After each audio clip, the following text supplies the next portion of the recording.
सर्वेभ्यः नमो नमः। अहम मोनिका तालियान। आज की वीडियो में हम अपनी कक्षा 8 की अमृतम पुस्तक के 7वें पाठ का मूल्यांकन कार्य करेंगे।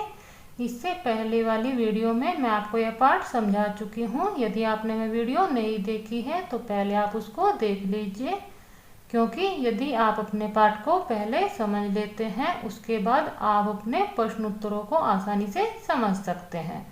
प्रश्न संख्या 1 है, शुद्धेन विकल्पेन उत्तरत, शुद्ध विकल्प से उत्तर दीजिए। यहाँ पर इन्होंने कुछ प्रश्न दिए हुए हैं, उनके इन्होंने 4 विकल्प दिए हैं। सही विकल्प को आपको चुनना है और अपने रिक्त स्थान में लिखना है। वैसे मैं कार्य आपका कर चुकी हूँ, आप इसको समझ लीजिए। कहाँ महाकवि निखिले विश्व प्रसिद्ध, कौन महाकवि पूरे विश्व में प्रसिद्ध है? इस वाले प्रश्न का उत्तर आपका कालिदास। कालिदास, यह मैं आपका रिक्त स्थान में भी लिख चुकी हूँ। कालिदास कस्य नवरत्नेषु अन्यतम अस्ति। कालिदास किसके 9 रत्नों में अन्य थे, यानी कि किसके 9 रत्नों में से वह एक थे? इस वाले प्रश्न का उत्तर है आपका विक्रमादित्य की विक्रमादित्य के। मूर्खः कस्याम उपविष्टः आसीत्। मूर्ख किस पर बैठा हुआ था? इस वाले प्रश्न का उत्तर आपका शाखायाम, शाखा पर। विद्योत्मा मूर्खपतिम कस्मात् बहि आकरोत्। विद्योत्मा ने मूर्खपति को किससे बाहर किया? इस वाले प्रश्न का उत्तर आपका प्रसादात्, महल से। कालिदासस्य कति रचना प्रसिद्धाः सन्ति। कालिदास की कितनी रचनाएं प्रसिद्ध हैं? इस वाले प्रश्न का उत्तर आपका 7। कालिदासस्य निपुणता कस्याः वर्णे दर्श्यते। कालिदास की निपुणता किस वर्णन में दिखाई देती है? इस वाले प्रश्न का उत्तर आपका उपमायाः, उपमा में। इस प्रकार आप अपने इस वाले प्रश्नों के उत्तर कर लीजिए। प्रश्न संख्या 2 है, पूर्ण वाक्येन उत्तरत। पूरे वाक्य में उत्तर दीजिए। यहाँ पर इन्होंने जो प्रश्न किए हुए हैं उनके उत्तर आपको पूर्ण वाक्य में देने हैं। यह कार्य भी मैं आपका कर चुकी हूँ। आपके प्रश्नों के अनुसार उनके उत्तर के स्थान कम था, लेकिन आप मेरे शब्दों को ध्यान से सुनेंगे और मेरी पेंसिल जो आपकी संकेतिका के रूप में कार्य करती है उस पर आप ध्यान देंगे तो आप अपने प्रश्नों के उत्तर समझ सकते हैं कि आपके किस प्रश्न का उत्तर कहाँ तक लिखा हुआ है। इसमें आपका पहला प्रश्न है, कालिदासः अधिकम समय कुत्र आपयत्। कालिदास ने अधिक समय कहाँ व्यतीत किया? इस वाले प्रश्न का उत्तर है आपका कालिदासः अधिकम समय उज्जैनी अयाप्यत्। कालिदास ने अधिक समय उज्जैनी में व्यतीत किया। विद्योत्मा किम प्रतिज्ञावती। विद्योत्मा ने क्या प्रतिज्ञा की थी? इस वाले प्रश्न का उत्तर है आपका विद्योत्मा प्रतिज्ञातवती यत् सा तन्नेव सह विवाहं करिष्यति, यह शास्त्रार्थम ताम प्राजेष्यति इति। विद्योत्मा ने प्रतिज्ञा की थी कि वह उसी के साथ विवाह करेगी जो शास्त्र में उसको पराजित कर देगा। इस प्रकार धूर्तः विद्योत्मा समीपम गत्वा किम अवोचन।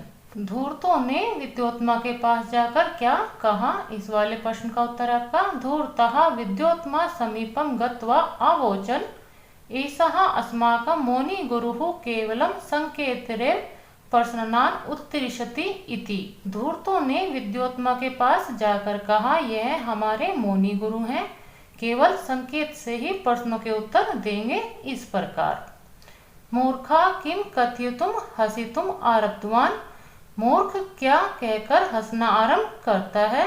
इस वाले प्रश्न का उत्तर है मूर्खः उष्ट उष्ट इति कथित्वा हसितुम आरब्धवान्।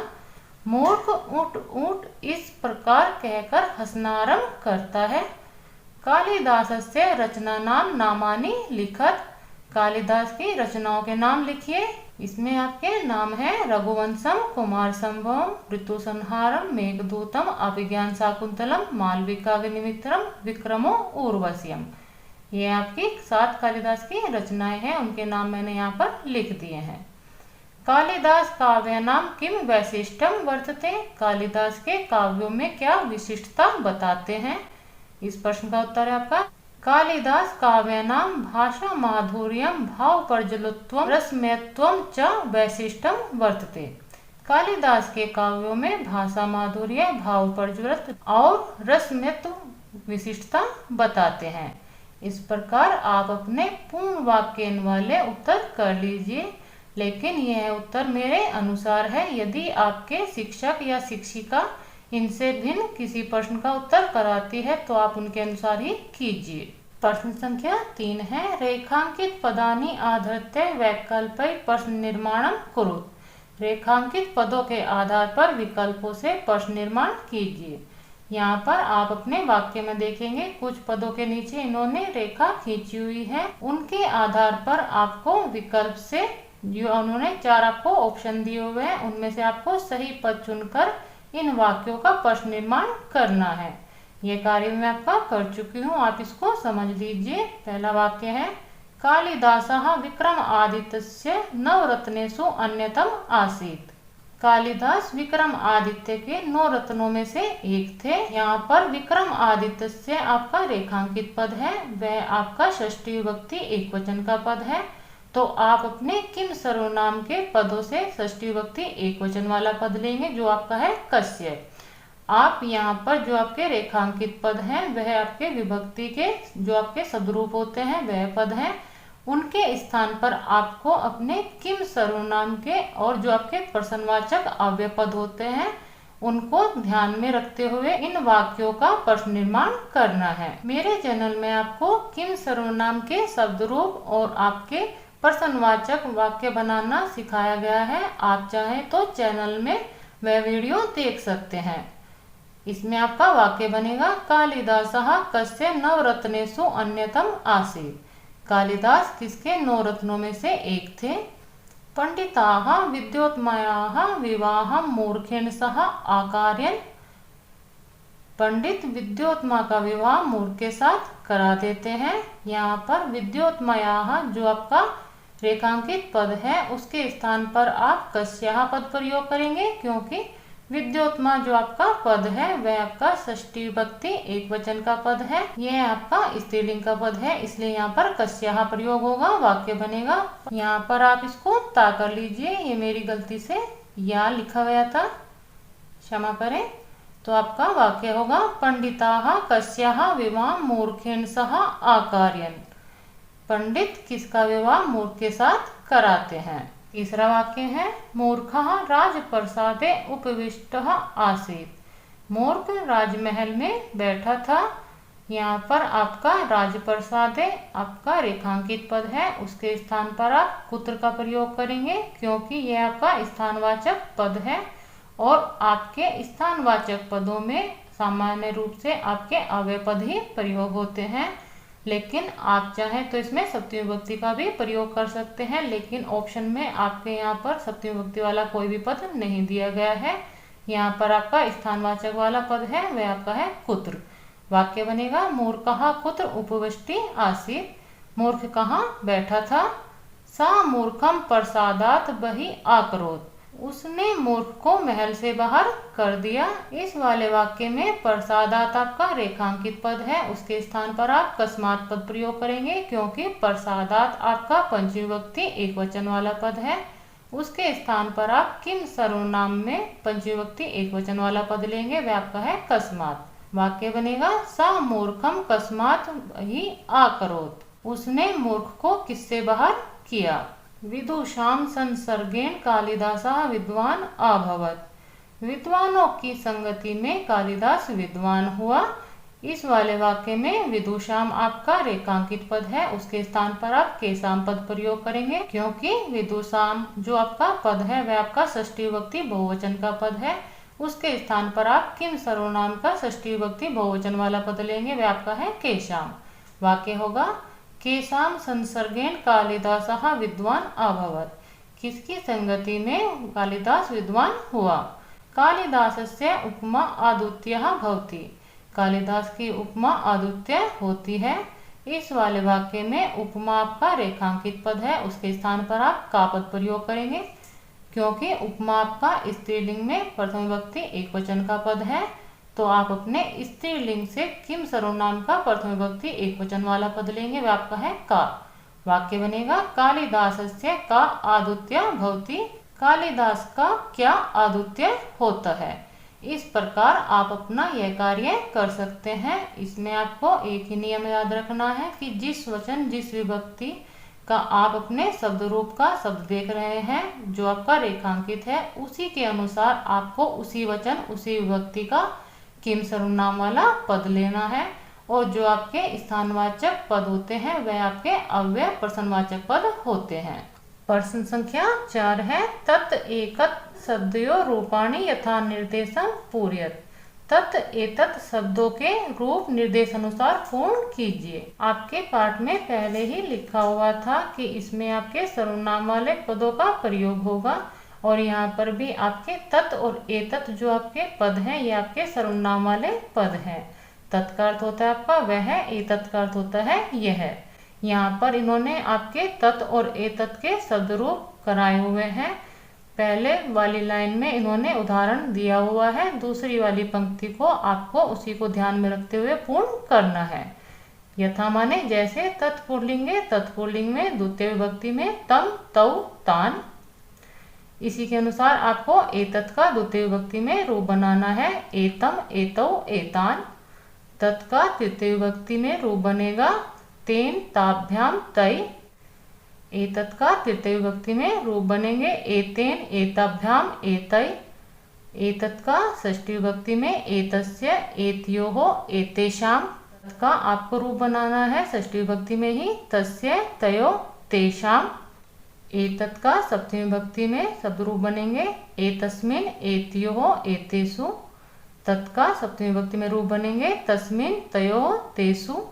तत् स्त्रीलिंग में जो अब तक आपने अपने ऊपर शब्द रूप बनाए हैं वह आपके पुल्लिंग के थे। अब आप अपने स्त्रीलिंग के रूप देख लीजिए। जो आपके सर्वनाम वाले शब्द रूप होते हैं वह भी आपके तीनों लिंगों में ही होते हैं। तत् स्त्रीलिंग में आपका प्रथम विभक्ति में रूप बनेगा सा ते ताः। एतत् में रूप बनेगा एषा एते एताः। तत् में तृतीय विभक्ति में तया ताभ्याम ताभि। एतत् का तृतीय विभक्ति में एत्या एताभ्याम एताभि। एतत् का पंचमी विभक्ति में एतस्याः एताभ्याम एताभ्य। तत् का पंचमी विभक्ति में तस्याः ताभ्याम ताभ्य। एतत् का सप्तमी विभक्ति में एतस्याम एतयो एतासु। तत् का सप्तमी विभक्ति में स्त्रीलिंग में रूप बनेगा तस्याम तयो तासु। इस प्रकार आप अपने तत् और एतत् के सर्वनाम वाले रूप बहुत ही आसानी से सीख सकते हैं।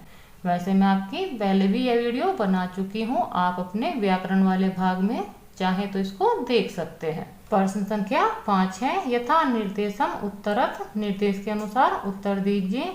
यहाँ पर इन प्रश्नों में जैसे आपको निर्देश दिया जाएगा उसी के अनुसार आपको सही उत्तर चुनना है। यहाँ पर आपका प्रश्न है, विद्वान इतस्य किम विलोम पदम। विद्वान जो आपका यह पद है इसका विलोम पद क्या होता है? आप अपने ऑप्शन में से चुन सकते हैं। इसका जो विलोम होगा वह आपका है मूर्खा, यानी कि मूर्ख। एषः पूर्वं मूर्खः आसीत् अत्र एषः सर्वनाम कस्मै प्रयुक्तम्। यह पहले मूर्ख था। इस वाले पद में जो यह सर्वनाम पद है यह किसके लिए प्रयोग हुआ है? आपका इस वाले प्रश्न का उत्तर होगा कालिदासाय, कालिदास के लिए। पंडिताः इतस्य किम पर्याय पदम। पंडित जो इस प्रकार का पद आपकी बुक में आया है उसका पर्यायवाची पद क्या है? इस वाले प्रश्न का उत्तर आपका विद्वान। धूर्तः पंडितः अन्यो पदयो विशेष्य पदम किम। धूर्त पंडित इन दोनों पदों में विशेष्य पद क्या है? इस वाले प्रश्न का उत्तर आपका पंडितः पंडित। आप अपने विशेष्य विशेषण के बारे में यदि अधिक जानना चाहते हैं तो आपको चैनल की प्लेलिस्ट में जो आपका व्याकरण वाला भाग है उसमें विशेषण विशेष्य के रूप से वीडियो मिल जाएगी। सा स्वीकृतवती अत्र सा इति सर्वनाम कस्मै प्रयुक्तम। वह स्वीकार कर देती है। यहाँ पर जो सा सर्वनाम पद है वह किसके लिए प्रयोग हुआ है? इस वाले प्रश्न का उत्तर आपका विद्योत्मायै, विद्योत्मा के लिए। भूत्वा इत्यर्थ कः प्रत्यय कश्चन धातु। भूत्वा जो आपका इस प्रकार का पद है उसमें क्या प्रत्यय है और क्या आपकी धातु है? इस वाले प्रश्न का उत्तर आपका भू, इसमें धातु है प्लस कत्वा प्रत्यय है। इस प्रकार आप यह कार्य पूर्ण कर लीजिए। प्रश्न संख्या 6 है, शुद्धम विकल्पम चिनुत। शुद्ध विकल्प चुनिए। यहाँ पर जो इन्होंने प्रश्न दिए हुए हैं उनके आपको सही विकल्प चुनने हैं। विश्व कविषु कहा श्रेष्ठतम अद्भुतश्च वर्तते। विश्व कवियों में कौन श्रेष्ठ और अद्भुत बताए जाते हैं? इस वाले प्रश्न का उत्तर आपका कालिदासः। कालिदास धूर्तः पंडितः संकेतानां कीदृशम् अर्थम आकुर्वन्। धूर्त पंडितों ने संकेतों का किस प्रकार का अर्थ किया? इस वाले प्रश्न का उत्तर आपका विचित्रम विचित्र।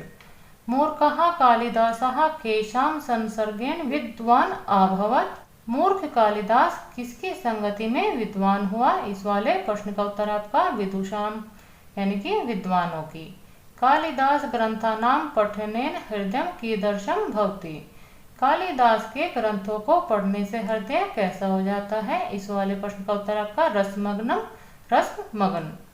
कालिदासः कस्याः भाषायाः गौरवं मन्यते। कालिदास किस भाषा के गौरव माने जाते हैं? इस वाले प्रश्न का उत्तर आपका संस्कृत भाषायाः संस्कृत भाषा के। इस प्रकार आप अपने इस प्रश्न को भी कर लीजिए। प्रश्न संख्या 7 है। कालिदासस्य जीवनेन वयं कां प्रेरणां प्राप्नुम चर्चा कृत्वा पंचवाक्येन लिखत। कालिदास के जीवन से हमें क्या प्रेरणा मिलती है? चर्चा करके 5 वाक्य लिखिए। यह आप स्वयं ही करेंगे क्योंकि आप अपने पाठ को पढ़ चुके हैं और अपने प्रश्न उत्तर भी आपने बहुत सारे कर लिए हैं। आप कालिदास के विषय में जान चुके हैं, उससे आपको क्या प्रेरणा मिली है यह आप ही समझ सकते हैं। यह आपका कार्य आपको स्वयं करना है। आप अपनी मिली हुई प्रेरणा के बारे में 5 वाक्य लिखिए। क्रियाकलापः, क्रियाकलाप में आपका जो आपके क्रियाकलाप वाले प्रश्न होते हैं यानी कि एक्टिविटीज होती है वह आपको स्वयं करनी होती है, लेकिन आपकी सहायता के लिए यह कार्य मैंने आपका किया हुआ है, आप इसको समझ लीजिए। इसमें आपका प्रश्न संख्या 1 है। मंजूषायाः पदानि चित्वा वाक्यानि पूरयत। मंजूषा से पद चुनकर वाक्य पूर्ण कीजिए। यहाँ पर उन्होंने मंजूषा दी हुई है, पहले आप अपनी मंजूषा के पदों का अर्थ समझ लीजिए। तस्यै, तस्यै का अर्थ है उसके लिए, तेन माने उससे, तस्याः उसका या उसकी, यहाँ माने जो, सा माने वह, तस्य उसका। यहाँ पर जो तस्य मैंने प्रयोग किया है यह पुल्लिंग के लिए है और तस्याः यह स्त्रीलिंग के लिए। सहा माने वह, जो आपका सहा है ये आपका पुल्लिंग के लिए है, जो आपका सा है वह आपका स्त्रीलिंग के लिए है, लेकिन दोनों का अर्थ ही वह होता है। तस्मिन यानी कि उसने। इस प्रकार आप अपनी मंजूषा से पदों का अर्थ समझने के बाद यह आप अपनी स्टोरी पूर्ण बहुत ही आसानी से कर सकते हैं। एकदा एका राजकुमारी आसीत। एक बार एक राजकुमारी थी। तस्या नाम तिलोत्तमा आसीत। उसका नाम तिलोत्तमा था। सा प्रतिज्ञातवती यत् यह सर्वाधिकम रूपवान भविष्यति सः एव तस्याः पति भविष्यति। सामान्य वह प्रतिज्ञा करती है कि जो सबसे अधिक रूपवान होगा यानी कि सुंदर होगा वह ही उसका पति होगा।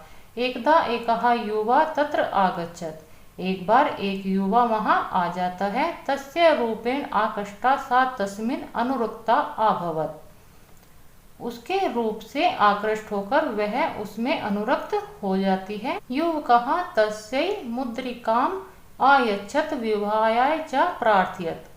युवक उसके लिए अंगूठी देता है और विवाह के लिए प्रार्थना करता है। तिलोत्तमा स्वीकृतवती। तिलोत्तमा स्वीकार कर लेती है। एकस्मिन् दिने तेन युवकेन सह सा अश्व आरोह्य घनं वनं प्राविशत्। एक दिन वह उस युवक के साथ घोड़े पर चढ़कर घने वन में प्रवेश कर जाती है।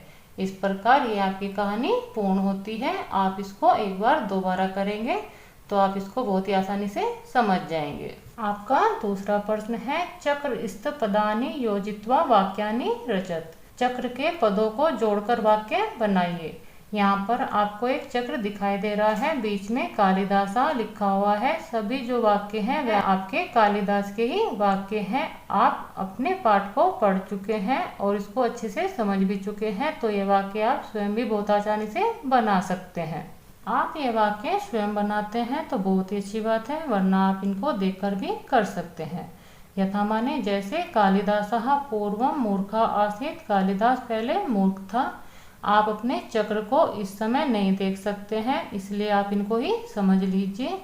कालिदासः विद्योत्तमया सह विवाहम् अकरोत्। कालिदास ने विद्योत्तमा के साथ विवाह किया। कालिदासः उज्जैन्याः निवासी आसीत्। कालिदास उज्जैनी का निवासी था। कालिदासः कविषु सर्वश्रेष्ठः अस्ति। कालिदास कवियों में सर्वश्रेष्ठ है। कालिदासः विदुषां संगेन विद्वान् अभवत्। कालिदास विद्वानों की संगति में विद्वान हुए। कालिदासः उपमायै प्रसिद्धः वर्तते। कालिदास उपमा के लिए प्रसिद्ध बताए जाते हैं। कालिदासः विक्रमादित्यस्य सभा पंडितः आसीत्। कालिदास विक्रमादित्य के सभा पंडित थे। कालिदासः महाकवि आसीत्। कालिदास महाकवि थे। इस प्रकार आप अपने वाक्य पूर्ण कर लीजिए। यदि आप इनको स्वयं करते हैं तो वह बहुत ही अच्छा होगा। यहाँ पर यह आपका बुक वर्क पूर्ण होता है। मिलते हैं अगली वीडियो में। सर्वेभ्यः नमो नमः।